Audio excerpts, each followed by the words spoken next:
The broadcast is now starting. All attendees are in listen-only mode. Hello, and welcome to the CIECAst. Thank you for joining us today, and a happy St. Patrick's Day to all.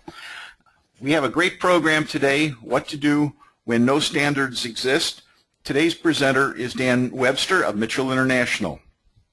Dan is a senior architect at Mitchell International, specializing in trading partner integrations. Dan has worked on auto-physical damage integrations for over 20 years and enjoyed an insider's view of the collision industry's transition from proprietary communication protocols and data formats to today's more standardized environment. Please join me in welcoming Dan Webster. Dan? Thank you, Fred.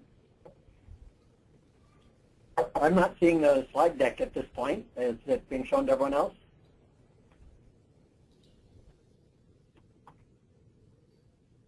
Here we go. Good morning, all, and good afternoon, I guess, for some lucky ones out east. Our meeting today is about what to do when no standards exist, and the title kind of had to be shrunk so we could get that picture on there. But you might be asking, why do I need to do anything? So in place of what to do, you might think of how to do the easiest, fastest, most acceptable trading partner integrations when no standards exist. And as Fred in my bio said, I've been doing this for a while, but my involvement with CIECA started when I was tasked in 1999 with doing the next generation of data format proprietary for inside Mitchell. And after a survey of all the possibilities, I concluded that CIECA's EMS standard in that day was a better basis to build on for the new XML technology than the internal one we were already using. And from that point to this, I've become a big believer in CIECA integrations and kind of pushed a mantra within my company for trading partner integrations is very simple. It says CIECA BMS is the answer. What was the question again? So can we go to the next slide, Fred? And things to remember, and these will all be accentuated in their own slides later on, that CIECA, our Collision Industry Electronic Commerce Association, is here to assist you. It's here with volunteers, volunteer board members, committee members, technical experts, many of them, and CIECA's staff, and it's really a great framework for getting standards written and done and getting them accepted within the industry. There are many benefits to using standards, and I have slides that speak to that, but that's certainly a great way to introduce the topic. And as you will see in the topic of working from a standing start with no standards, you need to get involved and participate. We'll go through it all. How about the next one, Fred? These are the benefits that standard integrations provide. It reduces requirements effort. It's easier to implement. And your question might be, what could be easier than just taking our proprietary standard we already use inside and pushing it on our trading partners? And the trading partner might think the same thing. What would be easier than using ours? So you can see right away the ease of doing your own thing is kind of cut in half when there's two sides to a trading partner relationship, and often more than two. And as we'll go through the whole process of having a standard available for your use, this improves delivery time over custom solutions. It is more cost effective. Certainly provides foundations to share data, and those foundations, I hope, if you don't already know them, we'll go through some of them today. And then finally, it provides an extensible infrastructure for future integration needs. And so kind of a spoiler alert on what this presentation is all about is extending the standard. And extensible is the X in XML, and it just makes it possible for trading partners who are usually very accepting of a standard, not just very accepting. In this time and place, they require or expect a standards-based integration.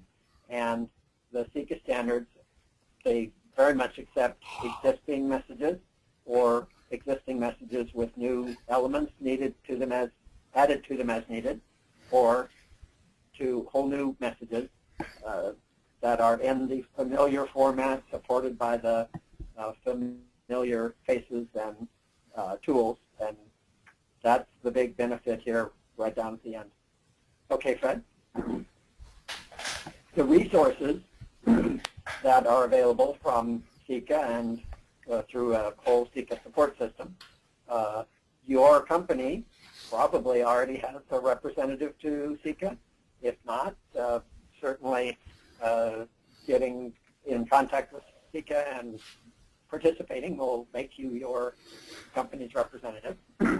Fred and Charlie, it's so personal, they're my guys, but Fred Ianturno, who introduced me as the executive director of CIECA, and Charlie Quirk is the project manager for CIECA, and these guys make it really easy to just focus on the needs you have for your integration, the formats for them, etc., and they take care of a lot of things, such as infrastructure for setting up meetings like this, and there are many meetings every week with occasional face-to-face meetings all over the country, and of course our big splash symposium every September where we actually get to meet and discuss some of these issues.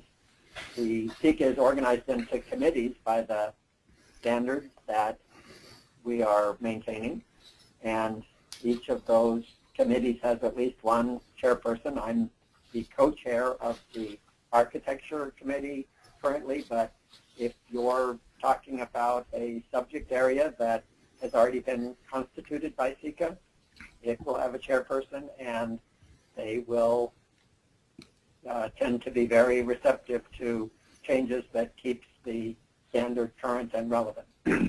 Other CIECA members, we are an association, a consortium, and I'm constantly amazed at how pleasant it is to work with people, the things you learn from them and sometimes teach them, and this is one of the biggest benefits of getting involved in CIECA in the first place, and all of that is aggregated on the website at www.CIECA.com.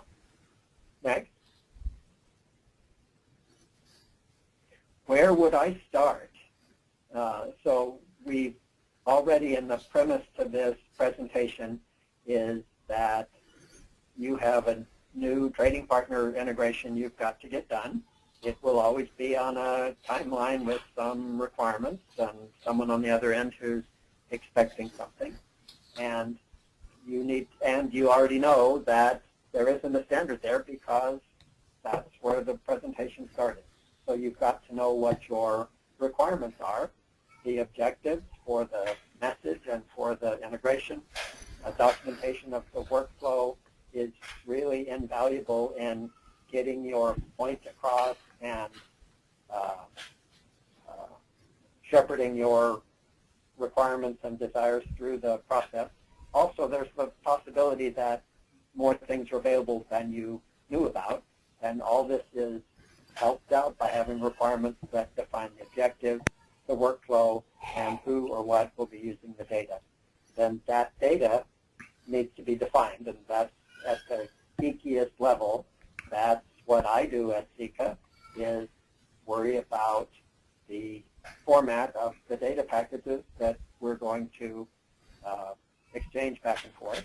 And lately that has included each data element having a data type, how those match up to the existing messages, aggregates, and code lists, and for each data element, whether it's required or optional.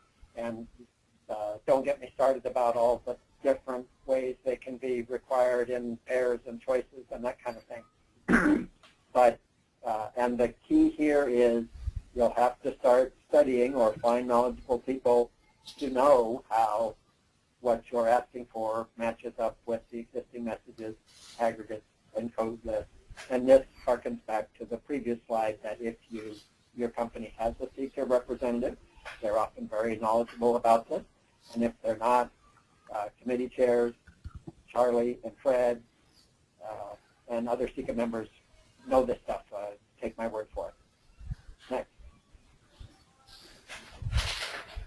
then the question would be asked, can a current message be modified? And the CIECA project manager, Charlie's the one that knows all of the messages, and I mean, he really knows them and cites the paragraph numbers and all that kind of thing. And then you submit your request to and present it to a committee, which you might not know which committee when you start, but if you get involved with contacting Fred and Charlie, they'll find the committee or start the committee. The recommendation will be given by the committee members in the process of weekly meetings. You present, the committees get involved and help you out, make recommendations. We will make modifications to existing messages, and those messages through a twice-a-year release process will be available for use. Next. If it's a new message, then you'll find that out by asking if it can be a modification to a current one. You're going to talk this over with the project manager, and there's a question mark there for is it and what should be the best thing to do. And oftentimes that results in a new project request.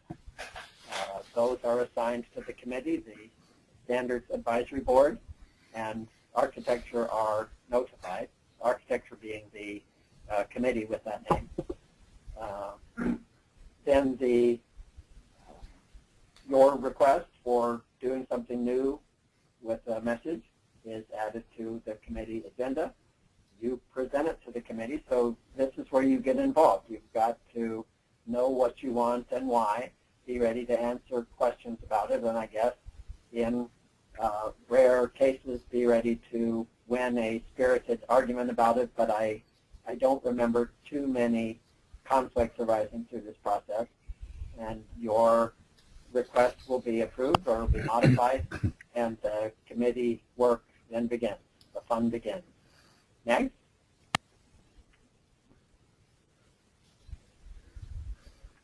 Should a new standards development committee be formed?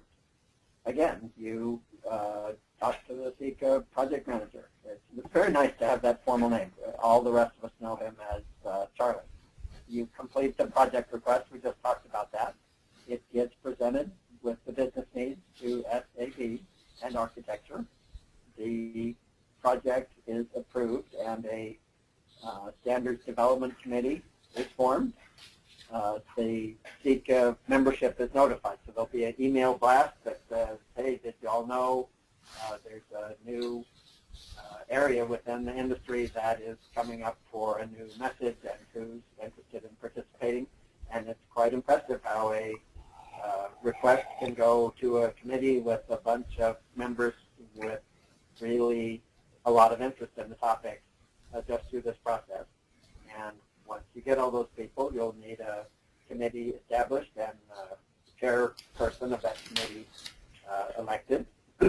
And then you'll start a charter and business plan for the Standards Development Committee.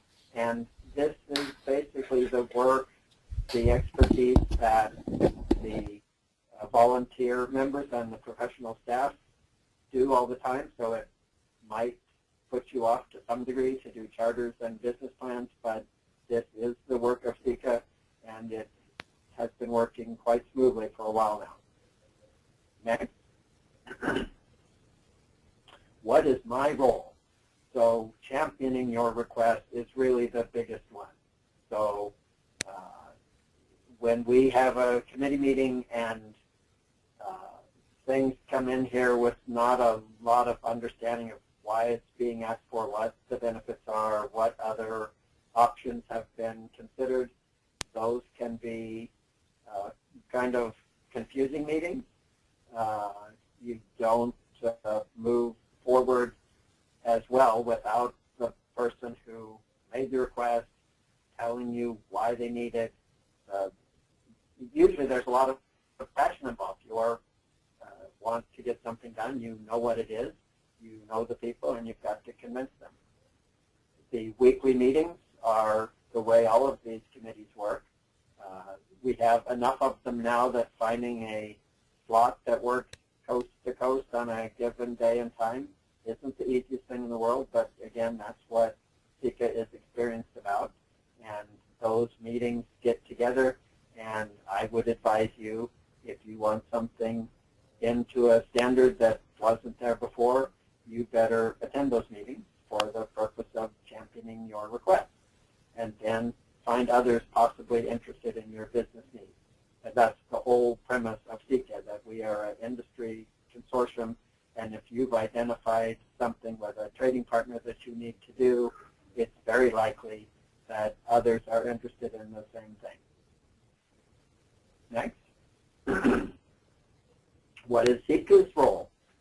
Well, they send out meeting invites for meetings that they have put on the calendar, and this really is liberating, that you don't need to every week at a time figure out who to invite, what to do. This is the role of CIECA, to send out the meeting invites for webinars that have already been set up through the same infrastructure we're using right now. They facilitate those weekly meetings and moderate them. They create the agenda for it. It doesn't say that they write up the minutes, but this is what is done. And then the coordination with other committees is all worked out. So the role of CIECA, the infrastructure they provide, the support, makes this a lot easier, so that the requestor, be he on the business side or the technical side of the requesting organization, can focus on their specialty, and the rest of the things fall into place through a process that has kept this standard going since the late 1990s. Next. Things to remember. CIECA is here to assist you, and that is very much the case. They get you together with people at the symposia, they coordinate the meetings, and they are among the people that you are meeting. There are many benefits to volunteering. You learn things, you meet people. If you like travel, it's great. If you don't, well, I hope you like these phone calls. But getting involved is really a benefit to you, to your organization, to the standard, and to the premise of this presentation. It's what you need to do when you're doing an integration and those standards exist. And then providing your insight, that's why you're there. And championing your project is certainly why you're there from the standpoint of your project or your request. Okay? Are there any questions? I would gladly hear what anyone has to say about this and tell you what I know. Okay. Yeah, we can accept some questions. I'd like to actually interject something here, Dan. You know, one of the things when Dan was talking about you know, contacting CIECA and creating a message and creating a committee, and the process may sound to you to be lengthy and complex. It is not. I want to give you a couple of really good statistics here. The last two committees that were formed, which were the subrogation and the appointment and scheduling committees, all right, from the time CIECA was contacted to the time the first message went out for publication was 6 to 7 months respectively. So that's a you know, an excellent track record. It's hard, you know, it'd be hard to kind of pull things together. So that's the perspective you need. So if there's a new requirement, it's, you know, if it's if it's a brand new total message, it may even require a brand new committee. It's not that onerous. It happens very quickly. Secondly, Dan talked about the email. We send out notices. Well, we have over 3,000 people on this email list. Somebody's interested. You know, they may not know right now that they're interested in it, but the minute they say, you know, we send out, say, there's a couple people that want to do something in subrogation, and boom, that's, you know, all of a sudden, yes, I'm interested, or my my technical partner over here within my company, he or she is interested, so they join. The other thing is the meetings. We hold a little over 350 conference call meetings in 2014. So, you know, these things happen, and they're 1 hour length, so it works very well. And what does happen is once the committee work is done, the committee goes into hibernation, maintenance mode, whatever you want, and comes back to life as new requirements come in. So those are the things that you kind of need forward. Haven't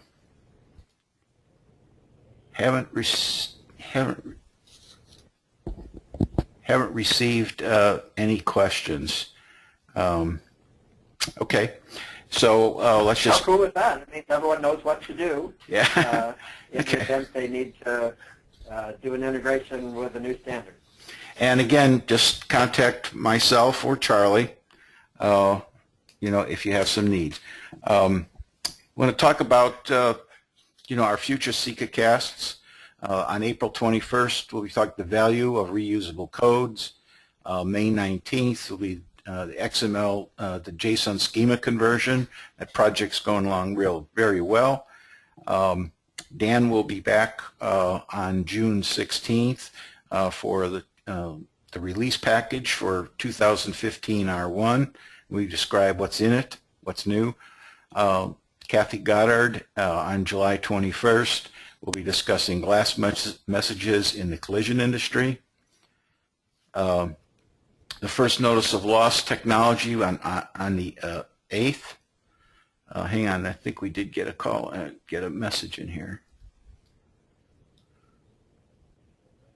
Okay, I'll discuss that one. So that one will be there. Inside the CIECA committees on October 20th. The September is our conference, which we'll talk about next. And then to round off the year, 2015 R2, the release package will be discussed. Our symposium will be held in Tampa on September 14th through the 16th. Monday night we'll have our happy hour from 6 to 8. Tuesday night will be our reception. We have our partial list of our business and technical tracks. We'll be talking about the business view of data security, latest trends in automotive recycling. We'll have our future trends from Microsoft. We'll have a discussion on MSO's view of the CIECA standards. There'll be technology trends in JSON, and then some schema guidelines, some technical things. So there's something there for everyone. You know, I want to, again, thank you for joining us today. Let me see here. The question is, what integration interface standards currently exist? Okay, that's a real. There are 194 different standards messages that exist. I'm going to suggest that what you do, those that are interested in knowing all of the ones that currently exist, go to this URL. It's very simple. It's understandingthebms.com. That will bring you to a white paper. Register, download the white paper, and in it will describe all of the messages. And if you still would like to, talk to me or email me at any time, it's fred@CIECA.com. It's real easy, and then then we'll set up a conversation. Okay. Again, thank you, Dan. Thank you to the audience for listening. That concludes the webinar. Thank you. Thank you, Fred. Thank you, Dan.